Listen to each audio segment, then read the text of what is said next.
નમસ્કાર વિદ્યાર્થી મિત્રો, ધોરણ 12 ભૌતિક વિજ્ઞાન વિષયના 7મા પ્રકરણ કે જેનું નામ છે પ્રત્યાવર્તી પ્રવાહ. આ ચેપ્ટરના ગયા લેક્ચરની અંદર છેલ્લે આપણે સ્વાધ્યાયમાં દાખલા નંબર 7.13 અને 7.14 આપણે ભણ્યા હતા કે જેમાં અવરોધ અને ઇન્ડક્ટર ધરાવતો એસી શ્રેણી પરિપથ હતો. એના માટે કેટલાક પ્રશ્નો, એના જવાબ આપણે મેળવ્યા. ત્યાર પછી આગળ વધીએ સ્વાધ્યાયમાં દાખલા નંબર 7.15. સ્વાધ્યાય 7.15 એની રકમ કંઈક આવી છે. 110 વોલ્ટ 60 હર્ટ્ઝ એસી સ્ત્રોત સાથે 100 માઇક્રોફેરાડેનું કેપેસિટર અને 40 ઓહમ અવરોધ શ્રેણીમાં જોડેલો છે. એક વોલ્ટેજ પ્રાપ્તિ સ્થાન છે કે જેના વોલ્ટ V બરાબર 110 વોલ્ટ છે. વોલ્ટેજનું આ મૂલ્ય એટલે વોલ્ટેજનું RMS મૂલ્ય, તેથી VRMS બરાબર 110 વોલ્ટ. આવૃત્તિ, આ વોલ્ટેજની આવૃત્તિ F બરાબર 60 હર્ટ્ઝ છે.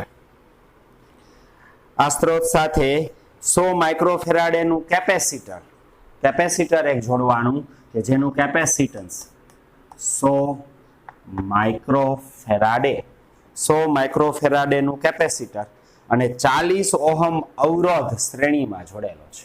એક અવરોધ R 40 ઓહમ, અવરોધ અને કેપેસિટર બે શ્રેણીમાં વોલ્ટેજ પ્રાપ્તિ સ્થાન સાથે જોડેલા છે. તો પ્રશ્ન છે, પહેલો પ્રશ્ન એ, પરિપથમાં વહેતો મહત્તમ પ્રવાહ કેટલો IM, અને બીજો પ્રશ્ન છે મહત્તમ પ્રવાહ અને મહત્તમ વોલ્ટેજ વચ્ચેનો સમય તફાવત કેટલો. પ્રવાહ અને વોલ્ટેજ વચ્ચે સમય તફાવત મેળવવાનો છે. તો સૌપ્રથમ મહત્તમ પ્રવાહ મેળવીએ. પરિપથમાં મહત્તમ પ્રવાહ મેળવવા માટે ઇમ્પિડન્સ જોઈએ, અને ઇમ્પિડન્સ મેળવવા માટે કેપેસિટરનો રિએક્ટન્સ શોધીએ. તો સૌપ્રથમ કેપેસિટરનો રિએક્ટન્સ XC બરાબર 1/ωc બરાબર 1/ω એટલે 2πfc. ઓમેગા એટલે 2πf અને cm નો અહીં F ખબર છે, કેપેસિટરનું કેપેસિટન્સ એ ખબર છે, તેથી XC બરાબર 1/2 પાઈ એટલે 3.14, F છે 60, C કેપેસિટન્સ કેટલા છે 100 માઇક્રોફેરાડે એટલે 100 ગુણ્યા 10⁻6 ઘાત. 100 એટલે 10⁻2 ઘાત છે, એ 10⁻2 ઘાત ગુણ્યા 10⁻6 એટલે કુલ 10⁻4 ઘાત થાય. તો કેપેસિટન્સ 10⁻4 ઘાત. -4 ઘાત અંશમાં લખું તો 10⁻4 ઘાત. તો XC બરાબર 10⁻4 ઘાત એટલે 10,000, એને ભાગ્યા 2, 3.14 ને ભાગ્યા 60. સાદું રૂપ આપીએ તો 10,000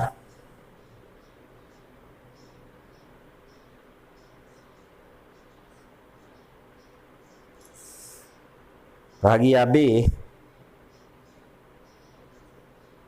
એને ભાગ્યા 3.14 અને એને ભાગ્યા 60. પરિણામ મળે છે 26.53 આટલા ઓહમ. કેપેસિટરનું કેપેસિટિવ રિએક્ટન્સ 10,000 ભાગ્યા 2 ભાગ્યા 3.14 ભાગ્યા 60, 26.53 ઓહમ. આ કેપેસિટરનું કેપેસિટિવ રિએક્ટન્સ XC છે. હવે પરિપથનો ઇમ્પિડન્સ Z બરાબર વર્ગમૂળમાં R² પ્લસ, ખરેખર સૂત્ર શું છે, XC - XL નો સ્ક્વેર. પણ અહીં કેપેસિટર જ પરિપથમાં હાજર છે, ઇન્ડક્ટર છે ને, તેથી XL 0 હશે તો XC સ્ક્વેર બરાબર. RC પરિપથ છે. RC શ્રેણી પરિપથ માટે ઇમ્પિડન્સ Z બરાબર વર્ગમૂળમાં R square plus XC square. તેથી Z બરાબર વર્ગમૂળમાં R છે 40 નો વર્ગ વત્તા XC છે 26.53 એનો વર્ગ. તેથી Z બરાબર વર્ગમૂળમાં 4 નો વર્ગ 16 10 ની 1 ઘાત નો વર્ગ 10 ની 2 ઘાત 1 0 નો વર્ગ 2 0 બરાબર 1600 40 નો વર્ગ 1600 વધતા 26.53 નો વર્ગ 26.53 ગુણ્યા 26.53 703.84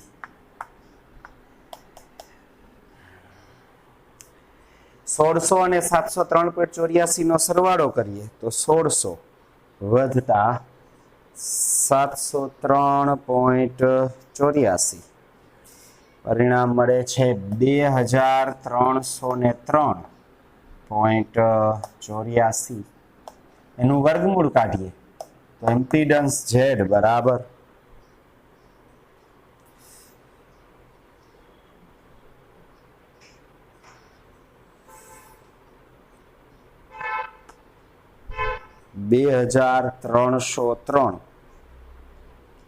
વર્ગમૂળમાં 2303.84 તો પરિણામ મળે છે 47.99 એટલે આશરે 48 ઓહમ 47.9983 એટલે 48 ઓહમ Z પરિપથનો ઇમ્પિડન્સ Z આટલો મળ્યો. તેથી પરિપથમાં મહત્તમ પ્રવાહ IM બરાબર VM ના છેદમાં Z. તેથી IM બરાબર VM VRMS ખબર છે તો VRMS બરાબર VM ના છેદમાં √2 VRMS બરાબર VM છેદમાં √2 તો VM બરાબર √2 into VRMS ના છેદમાં Z √2 VRMS Z કિંમત મૂકી સાદું રૂપ આપીએ તો પરિપથમાં મહત્તમ પ્રવાહ IM બરાબર √2 એટલે 1.414 VRMS વોલ્ટેજનું RMS મૂલ્ય છે 110 છેદમાં Z છે 48.99 અથવા 48. તેથી પરિપથમાં પ્રવાહ IM 1.414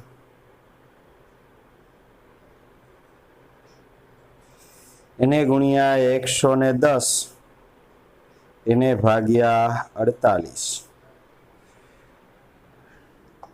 3.24 એમ્પિયર છે. પરિપથમાં મહત્તમ પ્રવાહ કેટલો છે 3.24 એમ્પિયર. આ પહેલા પ્રશ્ન એનો જવાબ છે. બીજો પ્રશ્ન બી એમાં પ્રશ્ન બી મહત્તમ પ્રવાહ શું છે પ્રશ્ન મહત્તમ પ્રવાહ અને મહત્તમ વોલ્ટેજ વચ્ચેનો સમય તફાવત કેટલો. પ્રવાહ અને વોલ્ટેજ વચ્ચે સમય તફાવત મેળવવો છે. તો સમય તફાવત મેળવવા માટે આગલા દાખલામાં જેમ આપણે કરતા એમ કડા તફાવત મેળવીએ અને એ કડા તફાવત પરથી સમય તફાવત મળે. તો અહીંયા પરિપથમાં કડા તફાવત phi બરાબર tan inverse XC minus XL ના છેદમાં R. અહીં ઇન્ડક્ટર છે નહીં તો અંશમાં ખાલી XC છેદમાં R. XC એની કિંમત 26.53 R 40 જાણીએ છીએ તો phi બરાબર tan ઇન્વર્સ XC 26.53 છેદમાં આર 40 તેથી ફાઈ બરાબર tan ઇનવર્સ 26.53 ભાગ્યા 40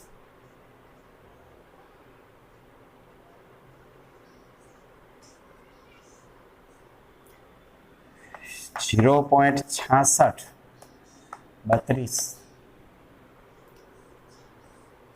26.53 એને ભાગ્યા 40.66 બરાબર નેચરલ ટેન્જેન્ટ ટેબલ ફાઈ બરાબર tan ઇનવર્સ 0.6632 તો ઇનવર્સ tan ઇનવર્સ 0.6632 તો પરિણામ મળે છે 33.55 33.55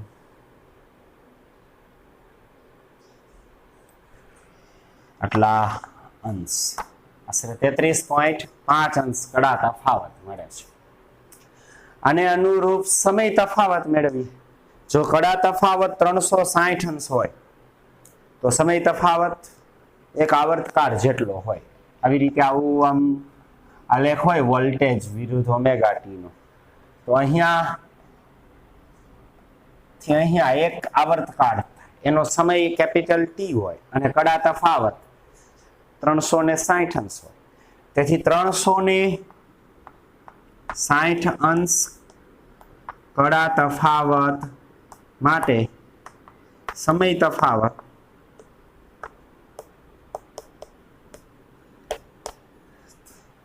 કેટલો કેપિટલ ટી છે 360 અંશ કડા તફાવત માટે સમય તફાવત કેપિટલ ટી છે તો અહીં કડા તફાવત કેટલો છે 33.55 અંશ આટલા કડા તફાવત માટે સમય તફાવત કેટલો વણા માટેનો સમય તફાવત ડેલ્ટા ટી બરાબર કેપિટલ ટી આવર્તકાળ ગુણ્યા 33.55 ભાગ્યા 360 તેથી સમય તફાવત ડેલ્ટા ટી બરાબર ટી આવર્તકાળ એટલે આવૃત્તિનો વ્યસ્ત તેથી f બરાબર 60 હર્ટ્ઝ છે તો t બરાબર 1/60 હર્ટ્ઝ થાય 60 સેકન્ડ થાય 1/60 સેકન્ડ તેથી t ની જગ્યાએ 33.55 એમ ને 1/60 360 તેથી ડેલ્ટા ટી બરાબર 33.55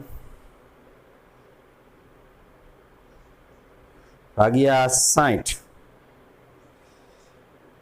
ભાગ્યા 360 પરિણામ મળે છે 0.001553 સેકન્ડ તેથી ડેલ્ટા ટી બરાબર 1.55 અથવા 1.553 10⁻³ સેકન્ડ એટલે મિલીસેકન્ડ 1.55 મિલીસેકન્ડ 33.55 ભાગ્યા 60 એને ભાગ્યા 360 0.001553 બરાબર છે એટલે 1.55 અહીંયા 10⁻³ સેકન્ડ અને 10⁻³ સેકન્ડ એટલે મિલીસેકન્ડ બરાબર 1.55 મિલીસેકન્ડ તો આ સ્વાધ્યાયમાં દાખલા નંબર 7.15 છે આવો નવો દાખલો 7.16 છે પણ અહીંયા રકમમાં સૂક્ષ્મ 7.16 માં ફેરફાર કરવામાં આવેલો છે જો સ્વાધ્યાયમાં દાખલા નંબર 7.16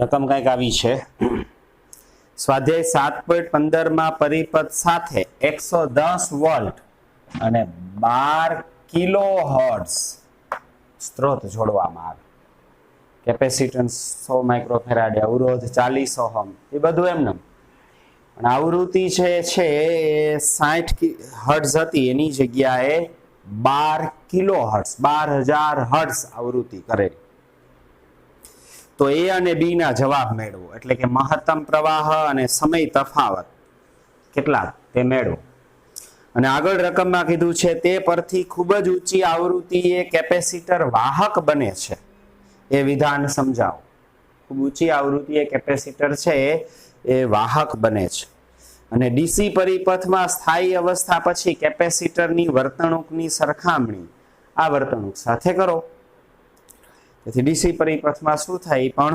કહેવાનું છે તો સૌ પ્રથમ આના માટે એ અને બી મેળવીએ એટલે કે મહત્તમ પ્રવાહ અને સમય તફાવત તો પેલા મહત્તમ પ્રવાહ આઈએમ મેળવીએ આઈએમ મેળવવા માટે ઝેડ મેળવવા પડે અને ઝેડ મેળવવા માટે એક્સસી મેળવીએ તો એક્સસી બરાબર 1/ωc એટલે કે 1/2 પાઈ એફસી કેપેસિટરનો કેપેસિટિવ રિએક્ટન્સ એક્સસી બરાબર 1/2 પાઈ એટલે 3.14 એફ આવૃત્તિ છે 12 કિલો હર્ટ્ઝ 12 × 10³ હર્ટ્ઝ અને સી કેપેસિટરનું કેપેસિટન્સ 100 માઇક્રોફેરાડે 100 × 10⁻⁶ બરાબર એટલે કુલ 10⁻⁴ છે કેપેસિટન્સ 10⁻⁴ અહીંયા 10⁻⁴ એટલે 10⁻⁻⁴ અંશમાં જાય તો +10⁻⁴ તો એક્સસી બરાબર અહીં 3 - 4 એટલે 10⁻⁴ અંશમાં જાય 10⁻+1 એટલે 10/2 3.14 અને 12 એક્સસી બરાબર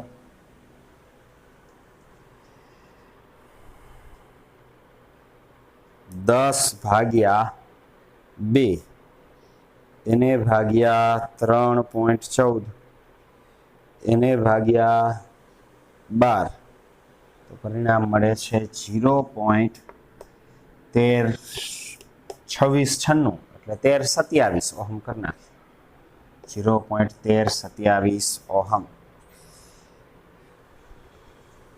10 ભાગ્યા ફરીથી કરી નાખીએ 2/3.14 ભાગ્યા 12.1327 બરોબર છે કેપેસિટરનું કેપેસિટિવ રિએક્ટન્સ આટલું છે એક્સસી એક્સસી મળ્યા પછી હવે ઝેડ મેળવીએ તો ઝેડ નું સૂત્ર આપણને ખબર છે ઇમ્પિડન્સ ઝેડ બરાબર વર્ગમૂળમાં r² + xc². તેથી ઝેડ બરાબર વર્ગમૂળમાં r કેટલા છે 40 નો વર્ગ 4 નો વર્ગ 16 1 0 નો વર્ગ 2 0 40 નો વર્ગ 1600 વત્તા xc 0.1327 એનો વર્ગ લખી નાખીએ 0.1327 એને ગુણ્યા 0.1327 એનો વર્ગ છે 0.01760 તેથી ઝેડ બરાબર વર્ગમૂળમાં 1600.01760 એનું વર્ગમૂળ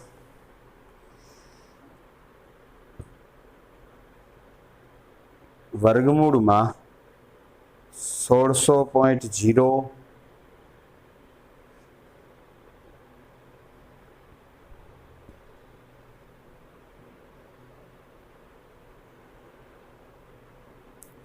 1760 તો પરિણામ મળે છે 40.002 એટલે આશરે ઝેડ 40 ઓહમ જ રહે છે ઝેડ બરાબર 40 ઓહમ અને ઝેડ આર જેટલા જ છે એટલે આરસી પરિપથનો અહીં ઇમ્પિડન્સ ઝેડ આર જેટલો જ મળે છે તેથી પરિપથમાં પ્રવાહ IM VM ના છેદમાં ઝેડ IM બરાબર VRMS એટલે VM ના છેદમાં √2 તો VM બરાબર √2 ગુણ્યા VRMS √2 ને ગુણ્યા VRMS છેદમાં Z IM બરાબર √2 એટલે 1.414 VRMS છે 110 અને Z મળ્યા છે 40 તેથી પરિપથમાં પ્રવાહ IM બરાબર 1.414 એને ગુણ્યા 110 એને ભાગ્યા 40 પરિણામ મળે છે 3.89 એમ્પિયર પરિપથમાં મહત્તમ પ્રવાહ 3.89 એમ્પિયર મળે છે અહીં પરિપથમાં ઇમ્પિડન્સનું મૂલ્ય ઘટ્યું અને પ્રવાહનું મૂલ્ય 3.89 વધ્યું છે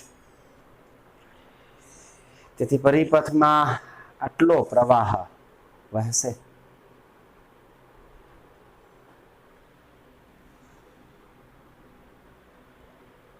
પરિપથમાં વહેતા પ્રવાહની કિંમત મળી ગયા પછી હવે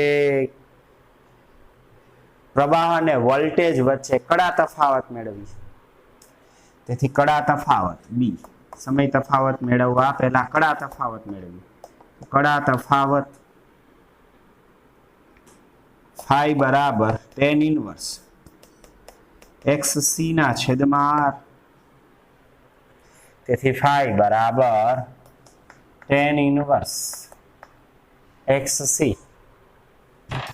XC કેટલા છે 0.1327 ના છેદમાં R કેટલા છે R 40 તેથી phi બરાબર tan ઇન્વર્સ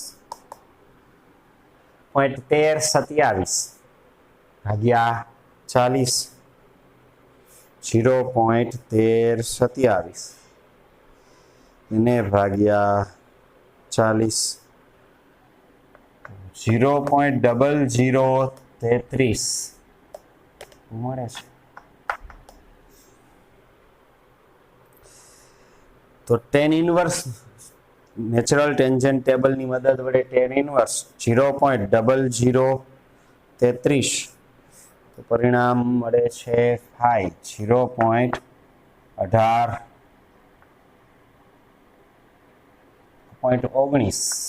અંશ મળે છે 0.19 અંશ મળે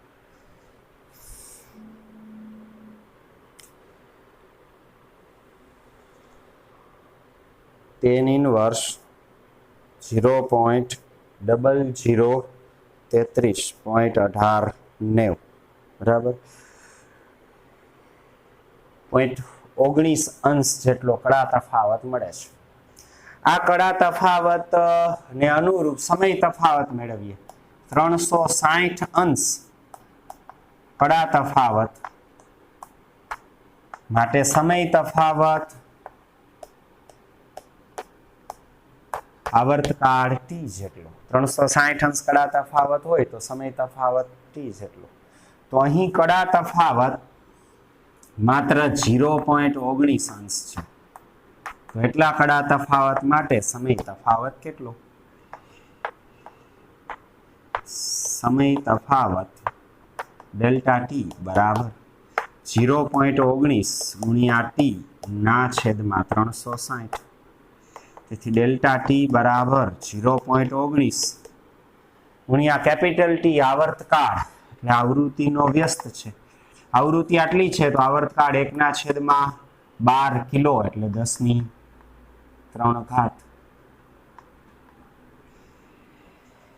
તેથી આવર્તકાળ t ની જગ્યાએ 1/12 12 ગુણ્યા 10 ની 3 ઘાત અને 360 બરાબર। તેથી ડેલ્ટા ટી બરાબર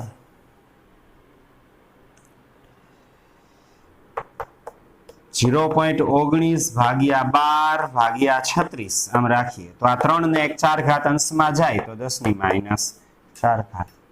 તેથી ડેલ્ટા ટી બરાબર 0.19 એને ભાગ્યા 12 એને ભાગ્યા 36 0.00044 એને ગુણ્યા 10 ની -4 ઘાત બરાબર। તો આ 1 2 3 4 ને 5 આંકડા પાછળ ખસેડીએ તો ડેલ્ટા ટી બરાબર 44 10 ની -9 ઘાત સેકન્ડ એટલે નેનો સેકન્ડ। સમય તફાવત અત્યંત સૂક્ષ્મ નેનો સેકન્ડ મળશે। તો આ ઉચ્ચ આવૃત્તિએ આ પ્રવાહ કે જેનું મૂલ્ય વધે છે, ઉચ્ચ આવૃત્તિએ પ્રવાહનું મૂલ્ય કે આગળના દાખલામાં પ્રવાહ હતો એના કરતા અહીં વધુ પ્રવાહ વહે છે, વધુ આવૃત્તિ બરાબર। આવૃત્તિ વધારતા અહીં આવૃત્તિ વધારવાને કારણે XC ઘટે છે અને XC ઘટવાના કારણે Z ઘટે છે। Z ઘટવાથી પરિપથનો અવરોધ ઇમ્પિડન્સ ઘટે છે તો પ્રવાહ વધે છે। આમ કેપેસિટર ધરાવતા પરિપથમાં કે RC પરિપથમાં અહીં વોલ્ટેજ પ્રાપ્તિ સ્થાનની આવૃત્તિ વધારવાથી F વધતા XC ઘટે છે તેથી Z ઘટે છે તેથી IM વધે છે। ઉચ્ચ આવૃત્તિએ પ્રવાહ વધુ વહે છે એટલે કે અવરોધ શૂન્યવત થઈ જાય। ઉચ્ચ આવૃત્તિએ અવરોધ શૂન્યવત થઈ જાય, પ્રવાહ મેક્સિમમ વહે તો ઉચ્ચ આવૃત્તિએ કેપેસિટર વાહક તરીકે વર્તે છે તેમ કહેવાય। આમ ઉચ્ચ આવૃત્તિએ શબ્દોમાં આવું લખવાનું કે એસી વોલ્ટેજ પ્રાપ્તિ સ્થાનની આવૃત્તિ વધારતા ઉચ્ચ આવૃત્તિ માટે કેપેસિટરનો કેપેસિટિવ રિએક્ટન્સ ઘટે છે, પરિણામે પરિપથનો ઇમ્પિડન્સ ઘટે તેથી પરિપથમાં પ્રવાહ વધે છે।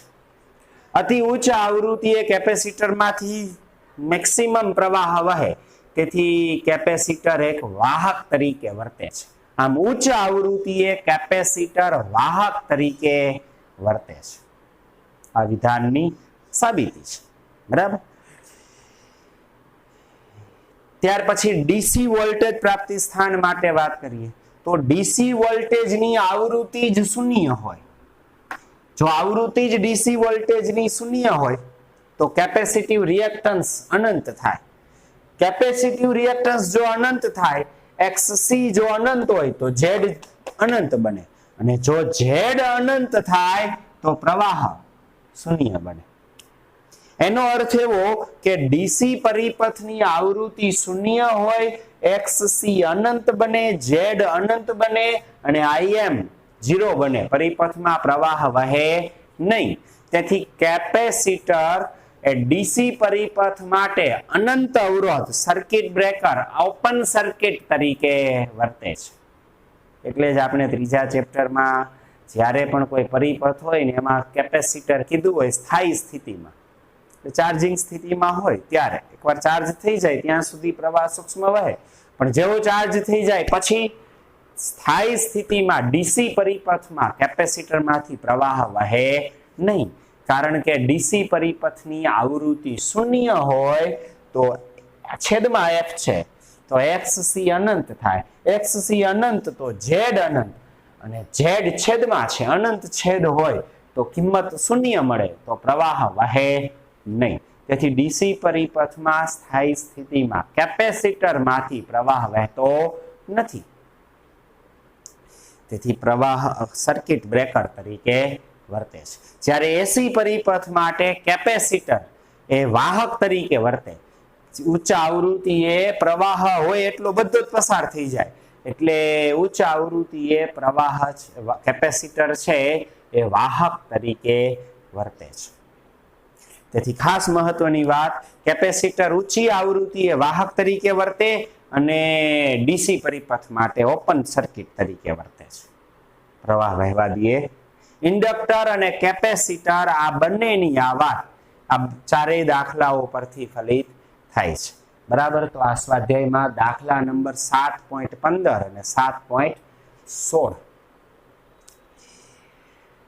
તો આજે હવે અહીંયા સુધી રાખીએ. બરાબર.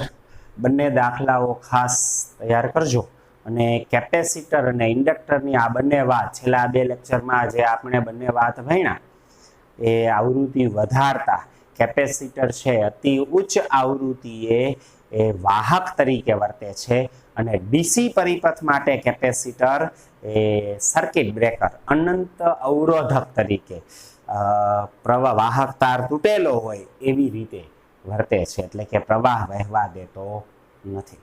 બરાબર. સારું, ગણતરી કરજો, ન સમજાય ત્યાં કહેજો. સારું, ચાલો આજે અહીંયા સુધી રાખીએ. નમસ્કાર.